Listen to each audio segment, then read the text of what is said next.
Well, once I get to the end of the Old Testament, here's how I summarize its interhuman edicts. Well, that's it, everybody. The Old Testament. What a story. It's been filled with such wondrous beliefs and messages, hasn't it?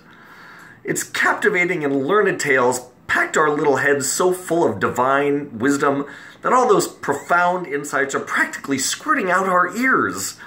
Thank heavens this book exists. I mean, what would we have done without it?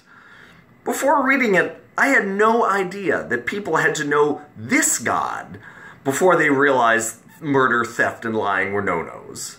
I'm eternally grateful God attached such paramount importance to people loving other people that he instructed them to do that 5 whole times. That showing generosity was such a key ethical attribute that he encouraged that 27 times, and being fair was crucial enough to mention in 222 different ways. It was incredibly generous of him to offer hope 44 times, and to do 3 miraculous cures. And all those incredible edicts and ethical rules. Wow! Who knew that if you sinned, all you had to do was kill a cow to make everything okay? I would have never guessed that all it takes to make a person holy is drenching them in goat blood, or that you can bring a man back from the brink of death by putting figs on his boils. I'm so relieved to finally know that you can marry a first cousin, or indeed your half-sister, and that polygamy is acceptable. What a weight has been taken off my shoulders to realize that it's this Iron Age God's fanny I should pucker up to, without being burdened with a list of believable reasons why he's better than his hundreds of ancient contemporaries, and that he'll murder me if I don't like him. Thank heavens I can avoid contracting plague, leprosy, or deadly illnesses if I worship only this God. And how foolish I've been by thinking that such diseases were caused by those silly things called germs and viruses. I must have been a complete dumbass not to know that it's God who causes sea storms, volcanoes, and earthquakes, not Neptune, Vulcan, or plate tectonics. The inspirational message that God says it's perfectly acceptable, and indeed required, to commit genocide on entire cities and races of people, including their defenseless women and children, just for worshiping other mythical gods is a great load off my mind. I'm thrilled that slaughtering these people for their land, people who never harmed me, is completely justifiable as long as one guy tells me that this particular God said he wants his people to live on it. Never again, never will I think that one person's hearsay shouldn't be taken as unquestioning fact if he just says that it came solely to him in the entire world from an invisible man in the sky. Gosh, am I relieved or not? Well, I'm not.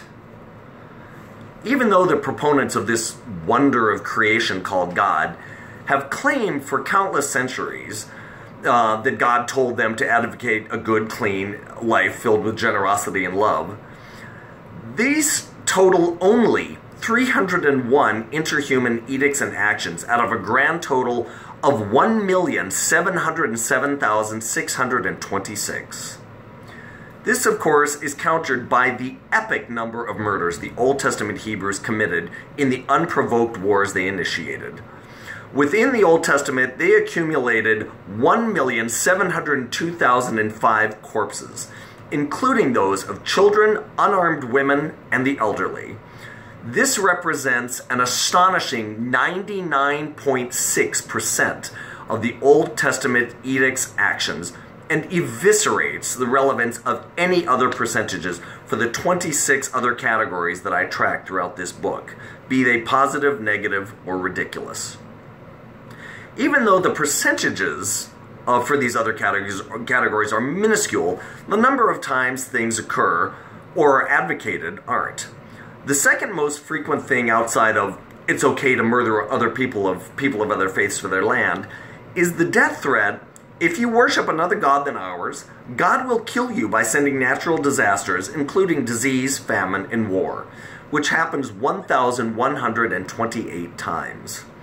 There are 761 instances of approved polygamy or incest, 526 various evil acts, 426 instances of blaming the innocent, 411 rapes, 410 acts of prostitution or sexism, 365 infanticides or filicides, 159 genocides, and 142 death threats for other infractions.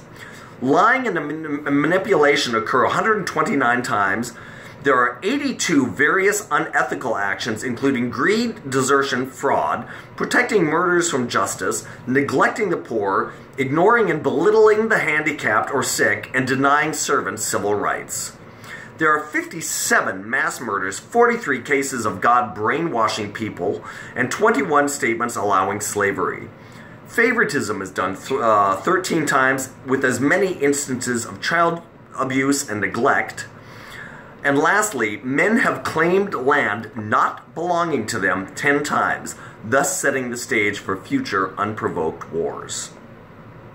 To top it all off, you can add to the interhuman edicts 468 ridiculous rules and preposterous stories, which support pagan animal sacrifice and tell of the existence of unicorns, dragons, satyrs, sea monsters, space aliens, fortune tellers, wizards, witches, and talking animals. Atop that, the characters are hypocritical to their own rules 156 times.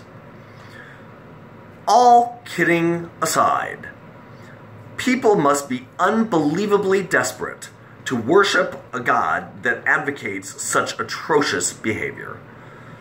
Why don't they just worship the war god Mars and get it over with? Actually, in a sense, they do, because it clearly states in Exodus 15 that he's a god of war. Taking the above statistics into account, I can confidently state that the Old Testament has been virtually nothing but an unbridled train wreck of unimaginable evil and violence, unethical practices, death threats, complete and utter hearsay, superstitious fairy tales, and uneducated Bronze Age ignorance. And a worldwide religion is based off that.